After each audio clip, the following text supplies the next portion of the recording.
Assalamualaikum warahmatullahi wabarakatuh. Sahabat YouTube semuanya, pernah gak sih kalian ditawari pekerjaan tapi jawabannya langsung bikin satu Indonesia melongo? Biasanya kalau ada yang ngajak kerja, respon kita itu kan sopan ya. Terima kasih, nanti saya pertimbangkan, atau paling mentok, maaf saya belum bisa gitu.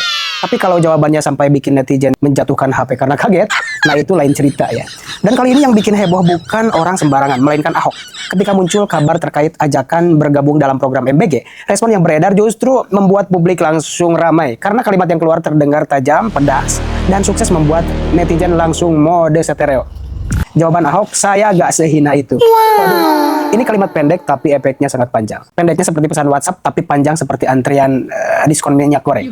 Sontak saja publik langsung bertanya-tanya apa sebenarnya maksud pernyataan tersebut. Apakah ini sindiran atau ini bentuk penolakan atau ada konteks lain yang belum dipahami banyak orang. Yang jelas begitu pernyataan itu muncul, netizen langsung terbagi menjadi beberapa kubu. Ada yang bilang, wah berani banget. Ada yang bilang, tunggu dulu lihat konteks lengkapnya. Dan ada juga yang belum tahu beritanya tapi sudah marah duluan. Seperti biasa netizen Indonesia memang paling cepat kalau urusan kesimpulan. Nah sebenarnya apa yang terjadi? Benarkah Ahok mengucapkan pernyataan tersebut? Dan Kang Deddy Mulyadi juga pernah bilang uang MBG dikasih ke ibu siswa saja ya. Apa alasan dibaliknya dan bagaimana respon publik setelah pernyataan itu menjadi viral ya? Jangan kemana-mana, siapkan kopi, siapkan cemilan, dan mari kita langsung simak videonya.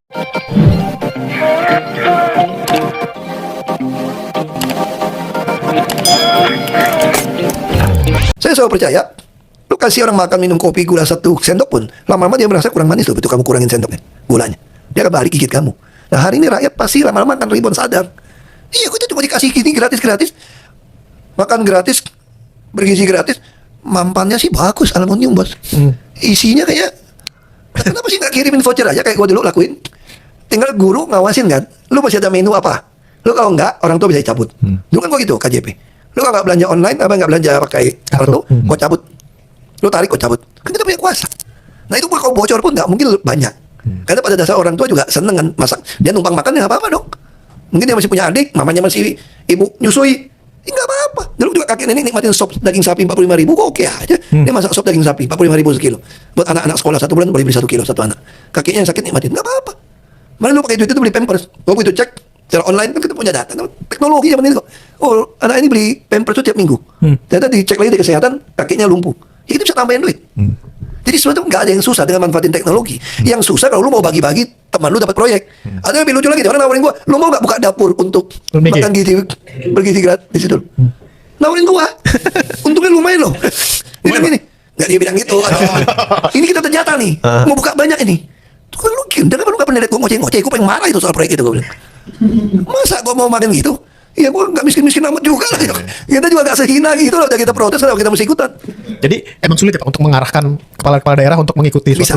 Kita kalau di PDIP kita punya mekanisme. Oh. Lu kalau nggak ikutin panggil, kita bisa pecat. Nah sayangnya dari Kemendagri kagak pecat kan. Jadi banyak orang politik udah pakai partai kita, begitu kita tegasin, dia pecat keluar, dia nempel partai lain. Kan dia punya duit, kan dia bisa milih lagi. Nah makanya gue bilang harusnya holistik. Kita sudah membuat ratifikasi di konvensi PBB, Pak SBY tanda tangan nih.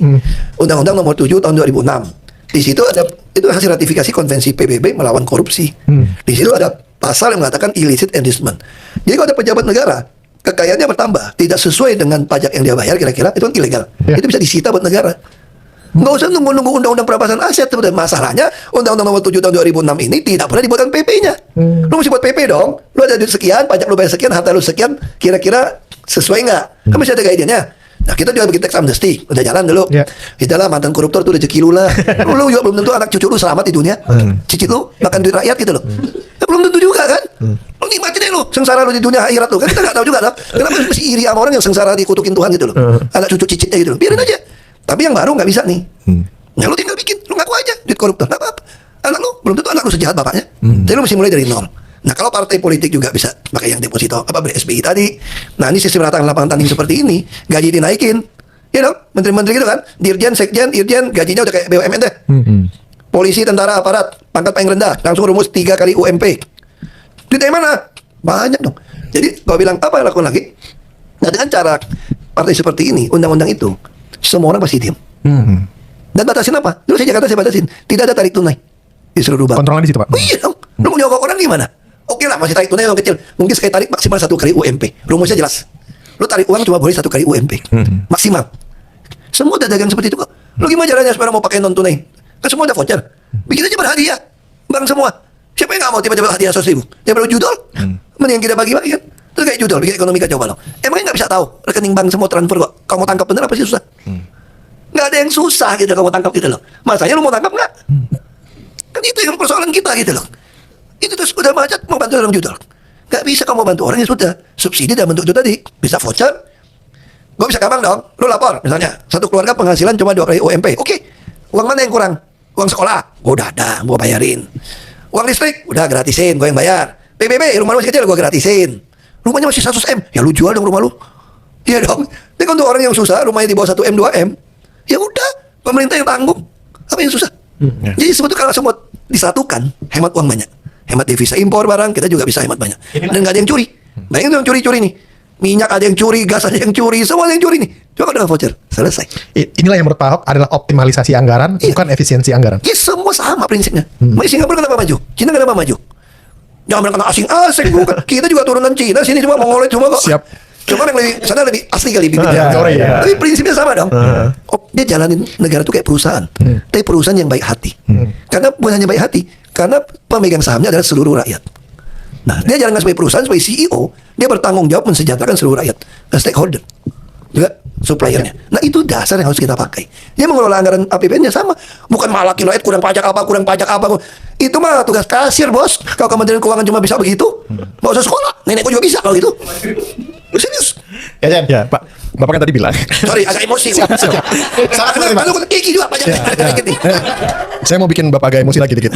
Bapak tadi kan bilang semuanya gampang. Oh, bisa tenang. Udah minta Siap. tenang. Pak Ahok bilang tadi harus semua gampang ya. Mekaniknya semua ada. Kalau anggaplah ada political willingness juga di situ ya. Tapi kok itu tidak kejadian gitu kan Pak? Nah, buat kami nih rakyat biasa, rakyat jelata gitu ya. Kan kita lihat Gua juga sama, biasa Oh ya, siap. Ada parpol, ada pemerintahan, ada legislatif, ada rakyat. Pak, apakah ada sebuah driving force yang sifatnya mungkin kayak invisible hands gitu yang nggak kelihatan sama kita, yang bikin semua yang tadi Bapak bilang itu nggak kejadian? Bukan. Sama-sama otaknya sama. Baru bisa lebih baik begitu. Ini bagi-bagi duit nih. Makanya diem. Itu yang selalu aku protes. Aku DPR, aku protes. DPRD, aku protes. Kunjungan keluar kota 2 malam, isinya 3 malam, 4 malam. Jadi sama-sama, jadi kenikmatan dan kekayaan hidup ini membuat orang tidak mampu lagi menyatakan apa kebenaran, apa itu keadilan. Ini strategi. Atau lu gue pegang ekor lu, macam-macam gue sikat lu. Atau gue gak kasih lu jabatan. Kan orang takut dong. Punya kredit, punya anak istri. Ada berapa ASN yang berani melawan? Pegawai BUMN berani melawan. Prajurit TNI Polri yang berani melawan atasan. Lu mau mati lu, dipecat. Belum lagi dibuang. Nah artinya apa? Tapi sebenarnya negara ini waktu didirikan sudah ada pemikiran untuk bisa ngatasi ini, tau gak? Makanya Bung Karno Hatta memberikan kuasa penuh kepada seorang presiden. Tapi presiden nggak bisa calonin sendiri, harus lewat partai politik. Nah partai politik ini kan dihukum, kan dia yang membawa rakyat untuk cerdas nih. Nah itu kan pelopor untuk milih calon presiden. Begitu presiden terpilih, bukan berarti jadi petugas partai. Petugas partai memang nggak salah dalam undang-undang konstitusi ya begitu. Kalau kamu ditugaskan ke sini, anak buah bikin surat kan ditugaskan, wawancara gua ke sini gitu loh. Bukan berarti kesannya dimainin seolah-olah petugas itu jelek. Gua petugas partai, tapi pernah nggak ketua umum partai nyuruh gua nyolong? Nggak pernah. Tugasnya apa? Layani rakyat dengan baik supaya dapat nama partai kita. Orang begitu lihat kamu kerja baik, orang akan tahu partai kamu mendidik kader dengan baik. Kenapa kami harus kerja baik? Supaya orang tahu, supaya kader PD Perjuangan, partai mengamanatkan, menugaskan kami kerja seperti itu. Bukan nyolong, makanya betul nyolong dia pecat. Tapi sekarang orang balikin jahatnya medsos.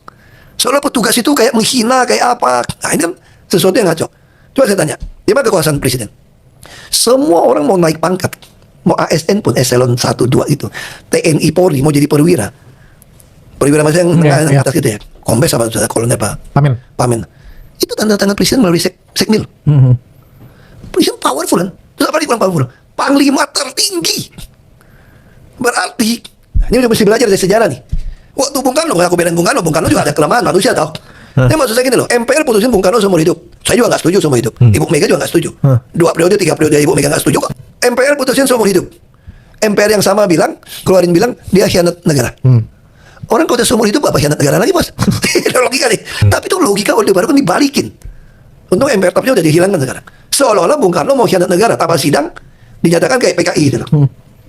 Terus waktu Bung Karno sebagai Panglima tertinggi memanggil Soeharto datang. Pangkostrat tuh, bukan Panglima TNI dulu. Datang menghadap. Dia nggak mau datang. Itu artinya apa bos? Kalau dalam tentara, desersi bos. Nah artinya apa? Kalau kita balik, Perancis revolusi berapa kali loh? Toh Perancis tetap ada loh. Tanya, kalau ini nggak mau diperbaiki, presiden tidak mau lakukan dengan wewenang gitu besar. Lu pikir nggak mau kendalikan ini? Yang namanya tentara, TNI, Polri, semua sama rakyat bisa berbalik loh. Sejarah itu nggak ada yang baru kok. Ulang aja. Jadi siapapun di atas kekuasaan, lu mesti ingat ada Tuhan yang ngatur sejarah. Dan lu dikasih kuasa gitu besar sebagai presiden. Anda bisa lakukan semua kok. Bukan sita-sita aset yang...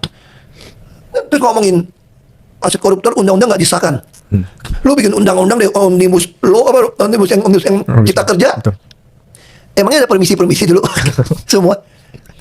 Itu kenapa nggak mau bikin undang-undang? Nggak usah bikin undang-undang perampasan aset deh. Yeah. Undang-undang nomor 7 tahun 2006 hasil ratifikasi konvensi PBB melawan korupsi. Lu buat PP-nya udah cukup untuk tangkapin. Masalahnya berani nggak? Lu begal gitu banyak. Selalu bilang nggak bisa naikin gaji. Ya yang nggak bisa kerja ya dicariin kerjaan dong. Jangan seluruh rakyat yang nyari kerjaan. Yeah. Yang ciptakan ya pemerintah dong. Jadi jangan aneh-aneh. Ini terbalik nih perspektif kita nih. Ada yang ngomong, lu nggak senang sama Indonesia pergi lu. Emang itu negara punya lu. Kita ngomong justru kita peduli, kita takut bangkrut bos. Karena lu udah minjem duit buat bayar bunga, itu gua takut gitu loh. Ya. Itu masalahnya. Ya. Masa gua gak boleh ngomong? Ini negara gua punya saham juga bos. Ini saya kasih uang 15.000 pada ibunya, dimasakin di rumah. Ini hasilnya. Tempatnya bawa sendiri. Tempatnya sendiri gratis. Satu kali untuk selamanya. Lagi-lagi tentang MBG. Masalah MBG sejauh ini tak pernah berhenti diperbincangkan di beberapa media. Mulai dari pemilih MBG joget-joget, menu MBG ikan mentah, dan beberapa hal yang lainnya, hingga mengundang beberapa ilmuwan hingga pejabat untuk berkomentar tentang MBG. Salah satunya solusi yang diberikan oleh Deddy Mulyadi. Terima kasih sudah menonton. Jangan lupa like, subscribe, dan tekan tombol lonceng. Bye-bye.